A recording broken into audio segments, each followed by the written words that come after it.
வணக்கம் நண்பர்களே. இந்த குழந்தை வளர்ப்பில் தூய்மையான அன்பு அப்படின்னா என்னங்கிறத பற்றி நான் உங்கள்கிட்ட ஒரு சில விஷயங்கள் ஷேர் பண்ணலான் இருக்கிறேன். இந்த குழந்தைகள் நம்மளை நம்பி தான் இந்த உலகத்தில் பிறந்திருக்கிறாங்க. தாய் தகப்பனை மட்டும் நம்பி தான் அந்த குழந்தைகள் பிறந்திருக்கிறாங்க. அப்படிப்பட்ட குழந்தைகளுக்கு அந்த தாய் தகப்பன்கள் எது நல்லது, எது கெட்டது, எது எது எதை நம்ம செய்யலாம், அதை செஞ்சால் அந்த குழந்தைக்கு நல்லதுங்கிற மாதிரி அவங்க தான் முடிவு பண்ணணும். ஏன்னா நீங்கள் தான் பெரியவங்க. நீங்கள் அந்த குழந்தைகளுக்கு முன்னாடியே உலகத்தை பார்த்து உலகத்தில் நல்லது கெட்டது எல்லாமே நீங்கள் அறிஞ்சிருக்கிறீங்க. அதனால் அந்த குழந்தைகளுக்கு நீங்கள் தான் வழிகாட்டியாக இருக்க முடியும். நீங்கள் தான் அதுக்கு என்ன தேவை என்ன தேவையில்லைங்கிறத முடிவு பண்ணணும். அதே சமயம் குழந்தைகளுக்கு விருப்பம் என்ன விருப்பம் இல்லை அந்த மாதிரியான விஷயத்துக்குள்ளே போகவே கூடாது. ஏன்னா குழந்தைகள் கண்டதையும் கேட்பாங்க, கெட்டதெல்லாம் கேட்பாங்க, அவங்க கஷ்டமானதெல்லாம் கேட்பாங்க. அதெல்லாமே நம்ம நிறைவேற்றணும்னு அவசியம் இல்லை. அந்த குழந்தைகளுக்கு எது தேவையோ அதை மட்டும் நம்ம செய்யணும்.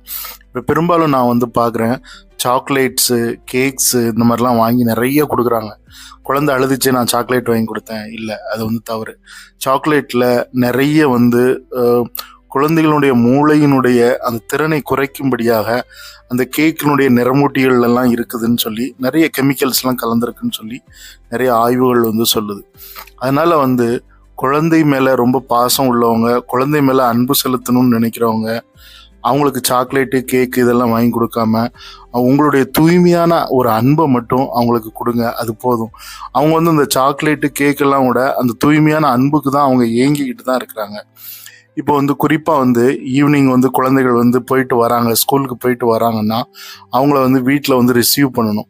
ரிசீவ் பண்ணி அன்போடு உபசரித்து அவங்களுக்கு காஃபி, டீ அந்த மாதிரி ஏதாவது ஒரு ஹார்லிக்ஸ், போன்விட்டா ஏதாவது கொடுத்து அதுக்கப்புறம் டியூஷனுக்கு அனுப்பிட்டு ஈவினிங் திரும்பவும் அவங்க வந்த பிறகு அவங்களுக்கு உணவுலாம் கொடுத்துட்டு நல்ல அன்போட நைட்டு பெட் டைம் ஸ்டோரிஸ் சொல்கிறது ரொம்ப நல்லது. பெட் டைம் ஸ்டோரிஸ் எதுக்காக நம்ம பெட் டைம் ஸ்டோரிஸ் சொல்லணும் அப்படின்னா அந்த குழந்தைகள் அப்போ தான் நம்மளோட ஒரு ஈர்ப்போட அப்பா அம்மாங்கிற ஒரு அன்போடு இருப்பாங்க. ஸோ அதுக்கப்புறம் இரவு பால் குழந்தைகளுக்கு கொடுக்கறது ரொம்ப நல்லதுங்க. தூங்க போகிறதுக்கு முன்னாடி பெரியவங்க இல்லை, குழந்தைகள் பால் குடிச்சிட்டு படுத்தாங்கன்னா ரொம்ப நல்லது. அதனால் பாலுக்கு நம்ம முக்கியத்துவம் கொடுக்கணும். பால் குழந்தைகளுடைய வளர்ச்சியில் மிகப்பெரிய பங்காற்றுது. பசும்பால், மாட்டுப்பால், இப்போ நான் சொல்கிற பவுடர் பால் இல்லை.